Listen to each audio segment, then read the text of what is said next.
So, what are the best stocks or kind of stocks to help you be inflation proof given everything that we're hearing at the moment in the news around interest rates and inflation? Last week we spoke about when buying the dip is irresponsible. This week we're going to be talking about what stocks you can purchase to give you that level of protection within your portfolio. Let's get going.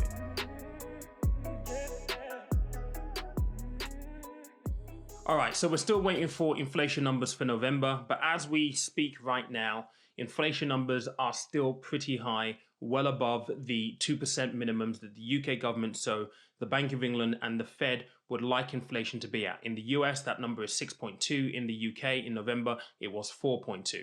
So I think when we talk about interest rate rises coming, they are going to be arriving. It's just a matter of when. And a lot of the analysts out there are signaling 2022 by Q1. So it's really, really important if you are worried about inflation and the markets being as volatile because of the uncertainty around interest rates and inflation, then you should be looking at maybe inflation proofing or giving yourself a little bit of protection. So there are categories of stocks that you can go and purchase that will give you a little bit of protection when it comes to inflation and market uncertainty because of interest rates and the likely heights that we're going to see in 2022.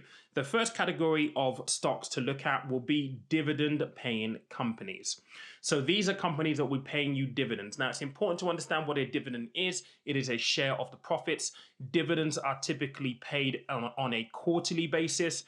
And for this category of companies, I would probably encourage people to have a look at some of the dividend aristocrats. These are companies that have, for a very, very long time, increased their dividend payment to their investors year on year for at least 25 years.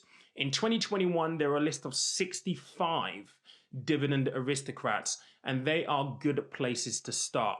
Now, when you look at dividend aristocrats, I do want to pull this up because people often think that these companies just end up on a list, and that is not the case at all.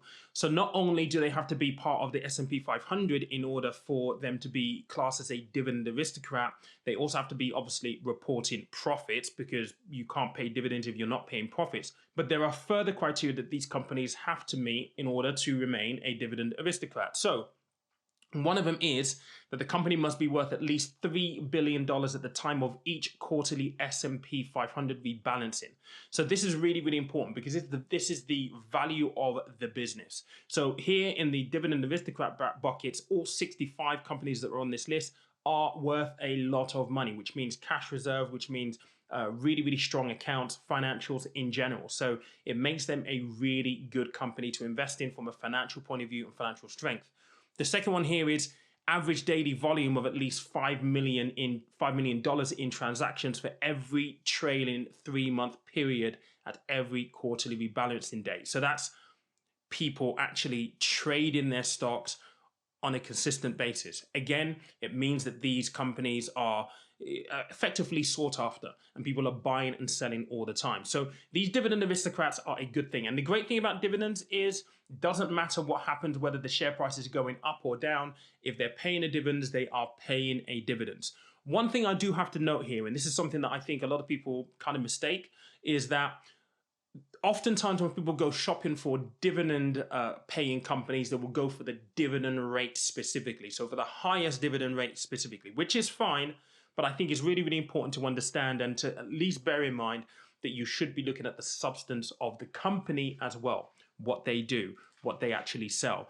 Essentially, the companies that do really, really well when it comes to inflationary periods are companies that produce products and services that you can't live without, i.e., people need them to survive. So companies like Coca-Cola, for example, PepsiCo, people still drink beverages and people will still want their products and services. But in addition to that list right there, and again, please don't take this as financial advice. These are just companies for you to perhaps go off and research even more. You've got Procter & Gamble, AT&T, McDonald's, Colgate-Palmolive. Those are just examples of companies who are dividend aristocrats that could be a really good hedge against inflation or give you some inflation proofing within your portfolio. The second group of companies that I want to talk about in this video are companies that have the ability to pass on increased cost to their customers. Okay. Now, if you think about what inflation is essentially the rise and increase of the goods and services around us, right? We've been seeing this I guess most typically when it comes to energy prices and fuel prices. Those are two areas where we have seen this quite evidently on the high street. Now, if you think about energy companies and petrol companies, oil, gas companies, right? These are prime examples of companies that if it costs them more money to churn out diesel, petrol, they will simply pass that cost on to their customers at the pump, which is why we're seeing these increasing costs in energy prices and fuel prices, because these companies are passing that on. And that is a positive thing if you're looking for a company to invest in, because it means they haven't got to sit with that additional cost that will effectively eat into their bottom line, which is their profitability, which could then potentially impact their share price as well. So within this category, companies that do really, really well are energy companies, financial companies do extremely well. So again, just mentioning a number of companies for you to go off and research in this realm. We've got the likes of JP Morgan, Royal Dutch and Shell, Wells Fargo, American Express, BP, Morgan Stanley. And then you've got people like Goldman Sachs. Those might be companies that you want to go and research to see if you've got them in your portfolio right now, to potentially add them into your portfolio to give you some protection against inflation. The last one that I want to mention, because I want to give you three, because I think three is a really good kind of like number to get you started, actually isn't a stock. It's actually something that we've spoken about on this channel quite a bit and is actually quite popular right now, and that is crypto. Crypto is now being seen as a hedge against inflation, a safe haven. I would pick out maybe Bitcoin in this category specifically because of the way it's now perceived to be digital gold, effectively. So digital gold is a prime example of something that you can put your money into. Now, that does not mean that you're not going to see the volatility that we've seen in Bitcoin recently. Absolutely not. We are still going to see that volatility, but because it is seen as a hedge against inflation, it could be a really good alternative for you to put some money into to help you combat inflation. Now, obviously, this is an ongoing situation. We're going to continue to monitor it. I think Bitcoin, as of recording this right now, this is Monday, the 13th of December. I think Bitcoin's about $48,000 right now. If it gets over to $50,000, $52,000 and stays around about there for the rest of the year and going into next year, I mean, next year could be a really, really big year for crypto. There are whispers and conversations going on at the moment that actually the US is going to start embracing cryptocurrency a little bit more in 2022. So that in the long term, even in the medium term, could be a really good hedge for you if you're concerned about market volatility and all this uncertainty that we're experiencing right now when it comes to inflation and interest rates. I will throw an additional one in there because as I was speaking, just popped into mind. And this is linked to this whole idea of hedging digital gold. Let's have a look at physical gold. And I'm not saying going out to buy, physical gold and silver. Yes, you can go and do that, but obviously you've got to store it. You're then going to have, agent sort of fees involved in that. Gold, silver, precious metals are also very, very good hedges against inflation. The question is going to be, how are you going to physically go and buy this thing? So if you go and buy physical gold, like I've said, you're going to have storage issues.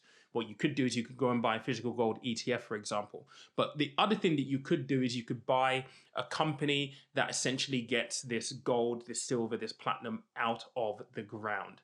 Remember, these resources are finite resources. So in inflationary periods where people will be looking to go towards these precious metals, there's potential increased value in the companies that are physically mining these precious metals.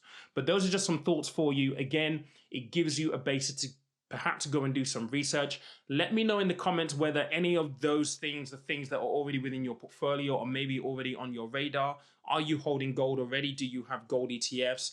What's your view on crypto at the moment? Yes, we have seen Bitcoin take a really big kind of like dump over the last maybe month or so since the highs of $66,000 a coin.